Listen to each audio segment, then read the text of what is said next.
ಕುರ್ಚಿ ಕದನ ಶಾಂತವಾಗಿದೆ sir. ಕುರ್ಚಿಯಲ್ಲಿದ್ದಪ್ಪ CM ಕುರ್ಚಿ ಶಾಂತವಾಗೈತಲ್ಲಪ್ಪ. ಶಾಂತವಾಗಿದೆ ಸರ್. ಇತ್ತು ಸರ್ ಸಿದ್ದರಾಮಯ್ಯ ಅವರು ಇರ್ತಾರೆ. ಎಲ್ಲ ಹೇಳಿವಲ್ರಿ, ನೀವು ಎಷ್ಟು ಸಲ ಕೇಳಿದ್ರು ಅದ್ರ ಬಗ್ಗೆ ನಾನು ಉತ್ತರ ಕೊಡೋದಿಲ್ಲ. ಹೈಕಮಾಂಡ್ ಅಂತ ಹೇಳ್ಬಿಟ್ಟಿದ್ವಿ. ಪದೇ ಪದೇ ನನ್ನ ಕೇಳಿ ನೀವು ನಿರಾಶರಾಗಬೇಡಿ. ಸಕ್ಕರೆ ಸಚಿವರು ಇದ್ದಾರೆ, ಸಕ್ಕರೆ ಕಬ್ಬು ಬೆಳೆಗಾರ ವಿಚಾರವಾಗಿ, ರೈತರ ವಿಚಾರ ಬಗ್ಗೆ ಅವರು ಆದಂಥ ಒಂದು ಡಿಪಾರ್ಟ್ಮೆಂಟ್ ಸಚಿವರು ಇದ್ದಾರೆ. ಸಂತೋಷ್ ಲಾಡ್ ಅವರು ಅಷ್ಟೊಂದು ಯಾಕೆ ಪ್ರೀತಿ ತೋರಿಸ್ತಾ ಇದ್ದಾರೆ. ಅದ್ರಿ ಆರ್ ಅಶೋಕ ಅಲ್ಲ, ಆರ್ ಅಶೋಕರು ಅಣ್ಣವ್ರು ಏನು ಮಾತಾಡಿದಾರೆ ನನಗೆ ಗೊತ್ತಿಲ್ಲ. ನಾವು ಹೇಳ್ತಕ್ಕಂಥದ್ದು ಅದೇ ಹೇಳ್ತೀವಲ್ಲ, ಬಿ ಜೆ ಪಿಯವರು ಚರ್ಚೆ ಮಾಡೋಕ್ಕೆ ಎಥನಾಲ್ ಪಾಲಿಸಿ ಬಗ್ಗೆ ಫಸ್ಟ್ ಮಾತಾಡಬೇಕು. ಈ ದೇಶದ ಎಥನಾಲ್ ಪಾಲಿಸಿ ಯಾವಾಗ ಪ್ರಾರಂಭ ಆಯಿತು, ಯಾರಕ್ಕೋಸ್ಕರ ಪ್ರಾರಂಭ ಆಯಿತು, ಯಾತಕ್ಕೋಸ್ಕರ ಪ್ರಾರಂಭ ಆಯಿತು. ಶುಗರ್ ಕೇನ್ ಫಾರ್ಮರ್ಸು ಅವರಿಗೆ ಡಿಸ್ಟಿಲರಿ ಪ್ಲಸ್ ಎಥನಾಲ್ ಮಾಡೋಕ್ಕೆ ಬಿಟ್ಟಿದ್ರೆ, ಯಾರು ಎಕ್ಸಿಸ್ಟಿಂಗ್ ಪ್ಲಾಂಟ್ ಇತ್ತು ಅದು ನನ್ನ ಪ್ರಕಾರ, ನಾನು ರಾಂಗ್ ಇರ್ಬೋದು, ನನ್ನ ಪ್ರಕಾರ ಎಲ್ಲರಿಗೂ ಅನುಕೂಲ ಆಗ್ತಿತ್ತು. ಎಥನಾಲ್ ಪ್ರೊಡಕ್ಷನ್ ಜಾಸ್ತಿ ಮಾಡೋಕ್ಕೆ ಹೇಳಿದವರು ಯಾರು ಹೇಳಿದವರು? ಮತ್ತು ಕೇಂದ್ರ ಸರ್ಕಾರ ಎಥನಾಲ್ ಜಾಸ್ತಿ ಮಾಡೋಕ್ಕೆ ಹೇಳಿದ್ಮೇಲೆ ಮತ್ತೆ ಎಥನಾಲ್ ಖರೀದಿ ಮಾಡಬೇಕಾ ಬೇಡ? ಮತ್ತು ಕೋಟಾ ನೀವೇ ಕಮ್ಮಿ ಕೊಡ್ತಾ ಇದ್ದೀರಿ? ಕೋಟಾ ಫಿಕ್ಸ್ ಮಾಡೋರು ನೀವೇ, ಎಥನಾಲ್ ಪ್ರೊಡಕ್ಷನ್ ಮಾಡೋದು ಹೇಳಿದ್ರು. ಈಗ ಎಥನಾಲ್ ಪ್ರೊಡಕ್ಷನ್ ಅವ್ಯವಸ್ಥೆ ಆಗಿದ್ದಕ್ಕೆ 5% ಯೂಸ್ ಮಾಡ್ತೀವಿ, 10% ಯೂಸ್ ಮಾಡ್ತೀವಿ ಅಂತ ಹೇಳಿದ್ದವ್ರು ಇವರೇ.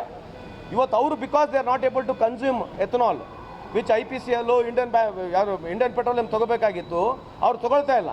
ಇವತ್ತು ಭಾರತ ಸರ್ಕಾರ ತೊಗೊಳ್ತಿರೋದಕ್ಕೆ ಮತ್ತು ಈ ಪ್ರಾಬ್ಲಮ್ ಇವತ್ತು ರೈತರಿಗೆ ಆಗ್ತಾ ಇರೋದು, ಅದು ಸತ್ಯ ಇದೆಯಲ್ಲ. ಇದ್ರ ಬಗ್ಗೆ ನೀವು ಕೇಳಬೇಕಲ್ಲ BJP ಅವರಿಗೆ. ತಪ್ಪೇನಿದೆ ನಾನು ಹೇಳಿರ್ತಕ್ಕಂಥದ್ದು? ಸುಳ್ಳು ಮಾಹಿತಿ ಏನಿದೆ ಅದರಲ್ಲಿ? ಅಥವಾ ನನ್ನ ಮಾಹಿತಿ ಸುಳ್ಳಿದ್ರೆ ತಪ್ಪು, ಸರಿ ಮಾಹಿತಿ ಕೂಡ ಕೇಳಿ.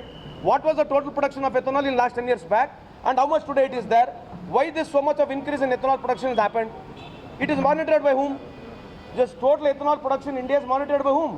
ನಾವು ಕೇಳಿದ್ರೆ ತಪ್ಪಿದೆ ಅದರಲ್ಲಿ. ಈ ವಿಚಾರವಾಗಿ ಸಂತೋಷ್ ಲಾಡ್ ಅವರು ಬಹಿರಂಗವಾಗಿ ಚರ್ಚೆಗೆ ಸಿದ್ಧಿದ್ದಾರೆ. ಅದ್ರಿ ಅಸೆಂಬ್ಲಿಲಿ ಹೇಳ್ಬಿಟ್ರೆ ಆಯ್ತಲ್ಲ. ಈಗ ಎಥನಾಲ್ ಪ್ರೊಡಕ್ಷನ್ ಏನಿದೆ ಅಂತ ಹೇಳಿ ಅಲ್ಲಿ ತಂದ್ಬಿಟ್ಟು ಯಾರೇ ಹೇಳ್ಬಿಟ್ರೆ ಆಯ್ತಲ್ಲ. I am not an expert, neither I am the ministry, but whatever I am asking a question, like you have got right to ask question, like I have also got right to ask question. ನಾನು ಕೇಳಿದ ಪ್ರಶ್ನೆ ತಪ್ಪಲ್ಲೇನಿದೆ? ನಂದು ತಪ್ಪಿದ್ರೆ ನನ್ನ ತಪ್ಪಿದ್ರೆ ಮಾಹಿತಿ ಕೊಡಬೇಕಲ್ಲ ಸಾರ್ವಜನಿಕರಲ್ಲಿ.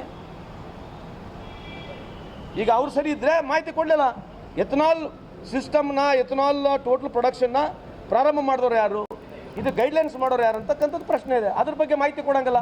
ಬರೀ ಶುಗರ್ ಕೇನ್ ಹೇಳಿದ್ರೆ ಶುಗರ್ ಕೇನ್ ಫಾರ್ಮರ್ಸ್ ಇವತ್ತು ತೊಂದರೆಗಿರೋದು ಇದು indirectly related to ethanol only. ಕೇಂದ್ರ ಸರ್ಕಾರದಿಂದನೇ ತೊಂದರೆ ಇದೆ.